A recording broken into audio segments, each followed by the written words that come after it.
On attendait un nouveau récital, on attendait une nouvelle performance de la part de l'équipe d'Angleterre, mais malheureusement aujourd'hui il y avait les États-Unis en face.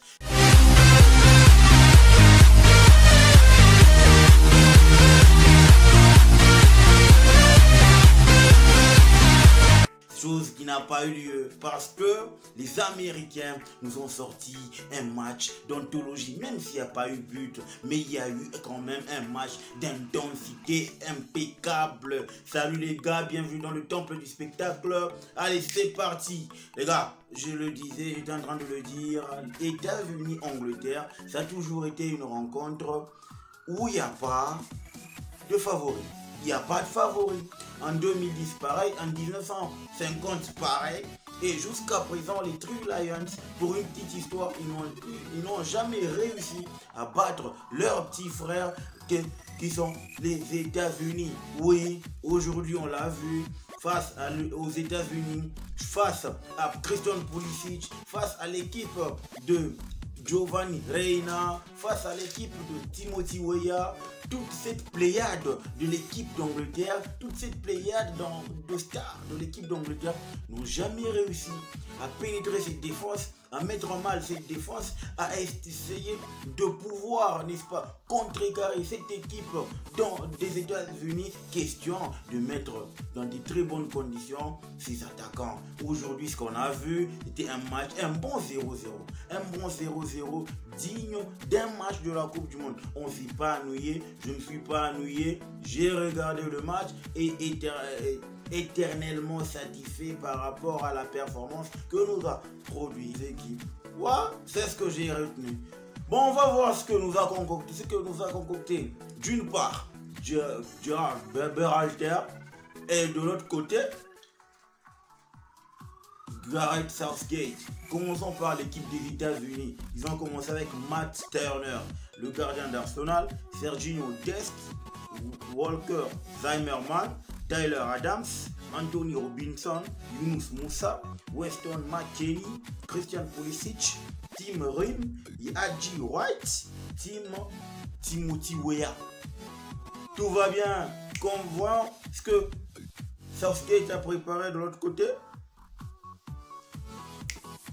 Jordan Pickford, Luke Shaw, Declan Rice, John Stones, Harry Maguire, Harry Kane, Raheem Sterling, Kylian Trippier, Bukayo Saka, Mason Mount, Jude Bellingham. Les gars, la compo, on a compris au départ les compositions. Les deux entraîneurs voulaient, n'est-ce pas, la victoire. Voulaient, n'est-ce pas, contrôler le jeu. Par rapport aux médians, je pense qu'aujourd'hui, sur ce match, Tyler Adams, Weston McKennie ainsi que Yunus Moussa ont bouffé complètement Declan Rice, Mason Mount ainsi que Jude Bellingham. Aujourd'hui, ils n'ont pas existé ces gens-là. Les Starlets de l'Angleterre n'ont pas existé sur ce match-là. Et c'est là qu'on voit, n'est-ce pas, le talent. Là, on voit cette capacité à pouvoir contrôler le jeu. Moi, je me dis, mais qu'est-ce que Tyler Adams est en train de faire à Leeds? Ça va nous... on dit, Leeds risquerait de nous sortir un nouveau Calvin Phillips. Oui, parce qu'avec la qualité de jeu, le volume de jeu, l'intensité, la productivité, la vélocité, en tout cas Tyler Adams n'a rien à envier à Jude Bellingham, n'a rien à envier à Declan Rice. Il est un milieu complet. Mes flops à moi aujourd'hui, mon seul flop, c'est Bukayo Saka. Bukayo Saka n'a pas été à la hauteur de son match. Bukayo Saka, c'est vrai, il a essayé quelques rushs, quelques runs, mais malheureusement, il n'a jamais su trouver la faille dans cette défense des États-Unis d'Angleterre ou des États-Unis d'Amérique. Et moi, c'est ce que j'ai fustigé de son comportement sur le terrain. Il n'a pas su donner du répondant. Il n'a pas su trouver la faille dans cette défense d'Amérique. Et aujourd'hui, il m'a vraiment déçu. Il m'a vraiment déçu parce que, raison pour laquelle même Southgate était de même avis que moi. Il a sorti parce qu'il a constaté que ce petit était en train de faire du n'importe quoi sur le terrain. Et chose qui n'a pas vraiment aidé ses coéquipiers à pouvoir trouver les failles. Ouais, vous allez me dire, voilà, Manevich, t'es cool, mais t'es pas trop cool, t'es trop t'es trop méchant avec le joueur. Mais bon, les gars, écoutez, on est là pour faire la perf. On est là pour produire les résultats. Et ce que nous a sorti Bukayo Saka, il n'a jamais existé. Mis à part ces 15 premières minutes, Bukayo Saka n'a jamais existé. Mais top à moi, Tyler Adams. Je le redis encore une fois. Tyler Adams n'a rien à faire à Leeds. Tyler Adams n'a rien à faire dans cette équipe de seconde zone. Désolé, mes amis de Leeds, c'est pas que je traite votre équipe de seconde zone parce que vous avez une histoire. Mais actuellement, entre Leeds et des grandes équipes européennes, il n'y a pas photo. Et c'est ce que moi je constate que Tyler Adams, bon, si c'est pour se performer à Leeds, question de se trouver un autre top club dans un futur proche, d'accord. Mais actuellement, son talent est beaucoup plus grand que même les mots grands est insuffisant pour exprimer toute sa grandeur dans cette équipe de Leeds. Ouais, moi je le dis, c'est parmi mes critiques concernant cette équipe de Leeds.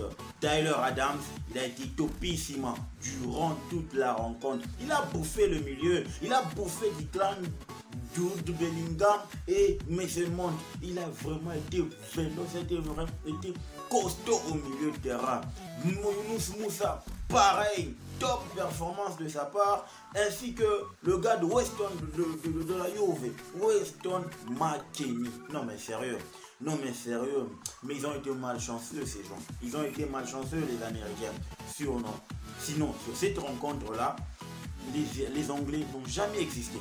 Sur cette rencontre-là, ils ont bouffé les Anglais. Mes amis américains, ils n'abdiquent pas parce que moi je pense que cette équipe des États-Unis a encore les armes d'aller battre l'Iran. Oui, surtout que politiquement parlant, l'Iran et les États-Unis, c'est pas vraiment une histoire d'amour, c'est pas vraiment une histoire de cœur. Ils ont du mal à cohabiter ensemble. Et on va le voir, n'est-ce pas, lors de la dernière journée. Mais moi je donne mon pronostic par rapport à ce match. Je pense que les États-Unis sortiront vainqueurs parce que ce sera un match entaché de beaucoup d'histoires autour. Et les gars, tenez-vous prêts, vous allez revivre un match d'intensité, de haine, d'animosité. Il y aura de bouchées, ne vous inquiétez pas, on aura un match ultra physique, ultra spectaculaire sur tous les plans. Eh les gars, mes notes, je donne une note de 8 à cette rencontre. Oui, je donne un 8. Je donne un 8, pourquoi? Parce que dans ce match, n'eût été ce score vierge, sérieusement, moi je pense que on aurait eu un bon match et on aurait un match de référence. Chose qui entache ce match, c'est le manque de buts, c'est le manque de scorer dans ce match qui vraiment me laisse avec un goût d'amertume.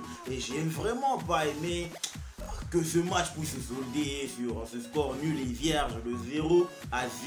Ouais les gars, moi c'est ce que j'ai ressenti. C'est une douleur et une amertume parce que je me disais qu'il y avait peut-être quelque chose à aller chercher du côté des Américains. Parce que eux au moins ils avaient les armes. Les Anglais ils jouent à la prudence. Je sais pas pourquoi, parce que peut-être qu'ils se savaient dans une position de force, je sais pas. Mais au moins on a eu une rencontre digne d'un match de Coupe du Monde.